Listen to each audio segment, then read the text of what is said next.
Здравейте, аз съм Димитрина или Диди. В света на спедицията динамично пребивавам вече 3 години. Подреден или хаотичен човек? Със сигурност хаотичен.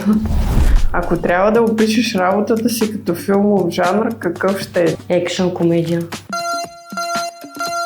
Кафе или чай? Кафе. Море или планина? Море. Лято или зима? Лято. Телефон или имейл? Телефон. Сутрин или вечер? Сутрин. Вечер. План за деня или каквото дойде? План за деня. Пълен камион или празна поща? Пълен камион. GPS или интуиция? Интуиция. Техно или чалга? Техно! Perfect KO. Кой колега те размива най-много? Сима. Коя дестинация мечтаеш да посетиш? Танзания.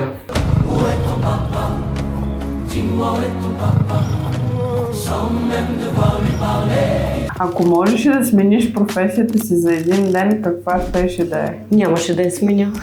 Кой предизвикваш? Моето любимо човече е Айшен. Ама трябва да правя сега нещо.